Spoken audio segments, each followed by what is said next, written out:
Okay, so in the mission field, first thing, I should probably just keep this in my lap. The first thing is to get to know the kids. And you won't know their language, obviously, so how do you get to know them? Okay, the worst thing you can do is watch them.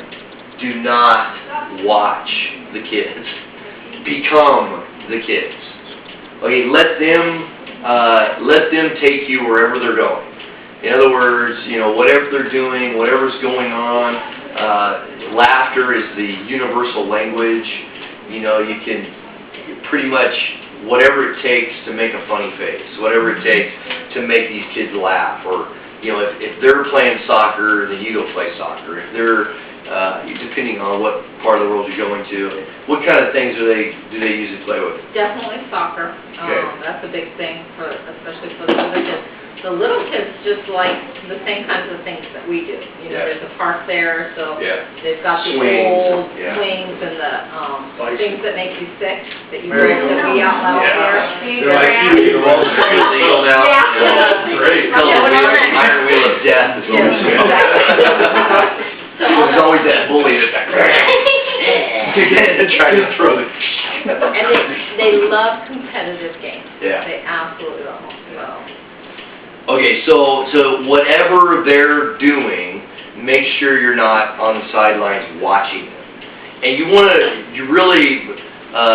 my preference is before you ever teach them anything, you're spending a good half hour to an hour playing with them in their world and becoming whatever it is they're doing and hanging out with them in their time. Jokes are huge. I mean, and again, you won't be able to probably speak, straight to them. But you guys know how to pull your finger off? Okay, this is class 101. Not literally. Don't do this one. This one's cheesy. This one's no good. Okay, here you go, Linda. You see that? Okay, that works really well. You guys all see that works really well. But this one works so much better, so much more effective when you do it this way. Okay, so, and what will happen is you'll literally wind up about a half of an hour. You'll have this huge group of kids around you, and they're all like trying to figure it out. Some of them will have their own version of it, and they'll be doing it their own way, and everything. But my phone's way bigger than yeah, but basically it's that right there, and it's that right there, and there you go. Put your finger right over there. Make sure these fingers stick way up, and you're gonna have to show kids how to do it. And they're gonna be doing it like this, and they'll just try to figure it out. But they'll all love it, and you just show it to them and spend forever having a good time doing things like that. The finger thing's huge. Brian Myers did that one with that. Seems, Brian Myers. Nobody can do it like him. Oh yeah, that's right.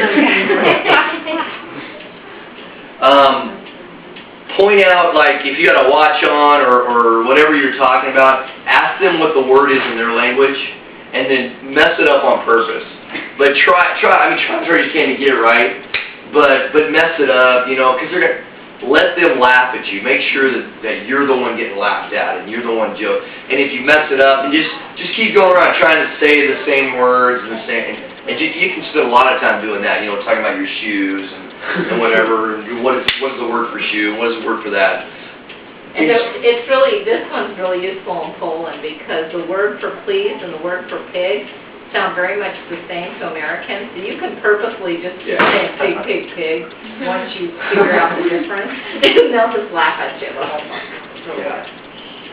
And it's good to get them laughing. You want them laughing. And the reason, the philosophy behind all this is, if you stand on the sidelines and you watch them play, and you watch them do whatever they're going to do, then probably what they're talking about is, why are those crackers watching us? Why are they sitting over there?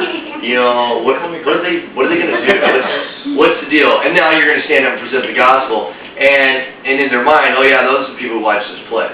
Okay, so the philosophy behind it is, when you're in their world and you're on one, by the way, you want to get down on eye level with them whenever you're talking to them. You don't want to stand and tower over them and look down at them all the time. Make sure when you get up in a group of kids, you squat down so that they're all looking down at you, and that whole thing.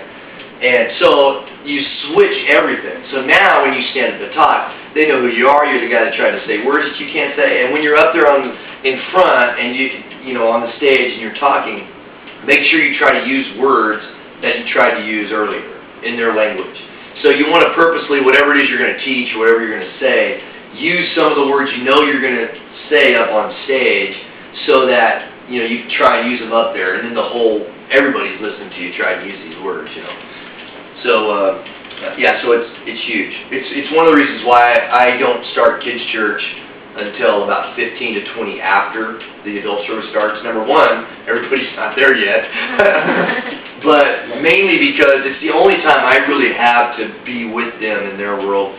So if the kids have a kids' church, they got a Nintendo or they got a PlayStation or whatever it is, I can sit down and watch them and, actually, instead of it being like, hey, put that away, instead of my interaction being, put all your toys away, what are you doing? I get to actually hang out with them, find out what's going on.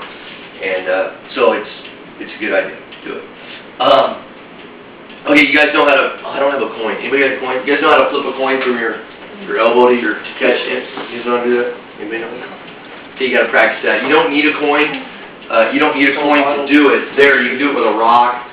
You can do it with anything, but literally you just put it there and you just do that and try to catch it, which I did. And so you can you go like this. And that's just something I'm trying to do. They're all going to want to try it. Yeah. Everybody's going to want to do it. And then you can, when you're doing that, when you got everybody around you and you're doing this, this thing like that, you're showing them, you can, if you get really good, you can put like just all kinds of rocks, line them up, and catch a bunch of them and stuff. But the idea is that have everybody try it, but don't let it be like, okay, everybody try it. Like, get one kid, so okay, you try it, and everybody watching him, and okay, now you try it, and everybody watching him, and kind of create a little stage right there, where everybody's trying to do this thing. The other thing you can do is if you have a coin, there's this thing you can do where you take the head. There's the heads and tails. You show them heads, you show them tails. And then you're going to take the head like that, you're basically going to drop it in your hand like this so it looks like it's head. But when you do it, it looks like you flip your hand over and there's still heads. They'll be like looking at it. So you got heads like that, and purposely go tails, and then heads, and then flip it, and it'll be heads. And they'll try to figure out but basically, and that takes some practice. So you're going to go like that, and you're literally just going to let it drop into that. So it still looks like heads, yeah. So anyway. There's another one. And then they can try, then you can show them how they did it, show them how they did it, and they're going to want to learn it. Because you don't want to, it's different, in America, if I do a magic show or whatever, I'm going to try not to show them my secrets. But in a mission field, you want them to see it, because you want them to go and show all their friends and be the hero, Then where I always mess up is I try to spiritualize something right there instead of just having fun. Yeah, that's your point, right? Yeah, you're going to do the spiritual stuff. God flipping you over. You're going to do the spiritual stuff on stage. You're going to do it on stage. Right. Don't do it now. Oh, no. Just have a good time with it now, yeah. Because, you can take all this stuff and do something with it on stage if you want to. Yeah. But for now, when you're hanging out, just have fun with it. So it's not broken. So if the coin thing, when you're doing the coin from here to there, you can change it up with a rock if they don't have coins, use rocks. Let's see, goofy faces are a good one. Just make your goofiest face and then point to a kid. You do one and then have him do a face. And I don't know if anybody can do weird things with their fingers. Most kids, it's like, you start that and it just goes crazy. Yeah. Pretty soon you'll be going, oh, kids don't do that. And we had this kid at camp that could hold his hands. I think it was like this. He held his hand and you could go all the way over, and both of his shoulders came out of joint. And he went all the way to the back here. It was nuts. Everyone's like, ah!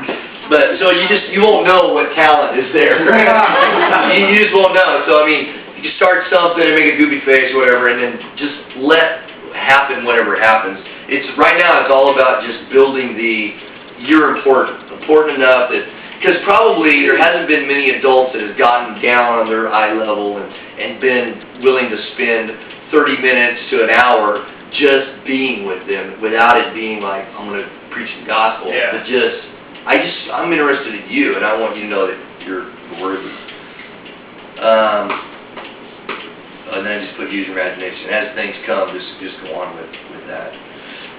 Okay, I'm going to show you guys all this. This is kind of interesting. I got rubber bands that Joe's